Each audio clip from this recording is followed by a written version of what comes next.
In 1993, I had the privilege of being trained by the United States Customs Aviation Operations Unit at March Air Force Base, located in Southern California. I was there to learn all about air assault operations in the Sikorsky UH-60 Black Hawk helicopter. Like any aviation course, the training began with ground school in the classroom and then later out on the tarmac. First, we learned about the aircraft inside and out. We received a briefing from the pilot and then had to memorize the safety procedures around the aircraft. After all, if you run into a spinning prop, it will take your head clean off. Finally, I had the chance to get into the aircraft. Okay, we're practicing some static exercises right now, getting in and out of the aircraft. And we'll practice some static exiting, and then we'll be airborne within another 15-20 minutes. That's right.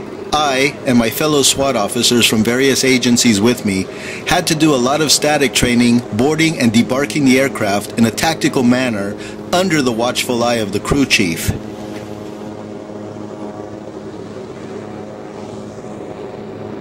Since everything important on the Black Hawk helicopter is above, we had to keep our muzzles down when inside, learn how to get the sliding doors open, jump out of the bird, and move away from the rotor arc and establish perimeter security. Of course, I've been in military aircraft a few dozen times, and every time it first lifts off, I still feel the thrill. I've always loved aviation ever since I was a boy.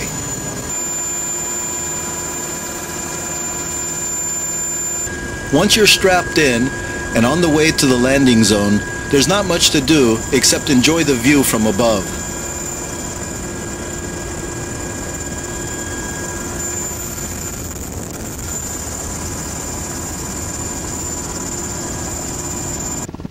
Once the LZ was within sight, the pilot would notify the crew chief, and the crew chief would give us a 2-minute warning and then a 30-second warning until touchdown. We were training in rapid insertions, and so our timing had to be perfect.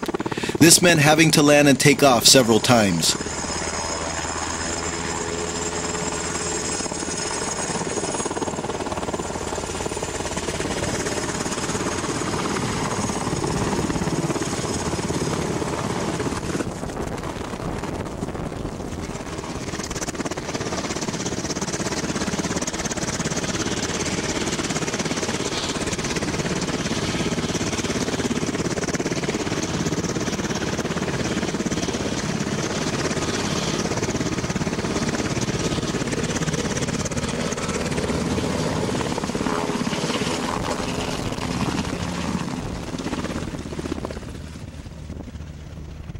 When the bird came in to extract us from the PZ, or pickup zone, the rotor wash generates hurricane wind speeds that can knock over a man.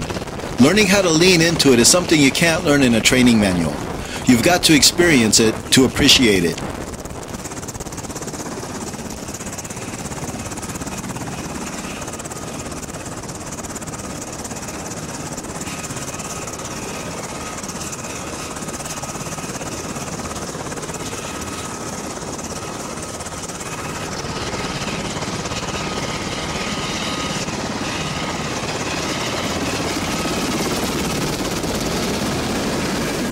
Once the crew chief knew that we were competent, the aircrew flew us over the San Bernardino Mountains, over the small city of Big Bear, and out to the desert to practice on actual terrain a SWAT team would have to land on in order to do a raid on a meth lab or a domestic terrorist camp.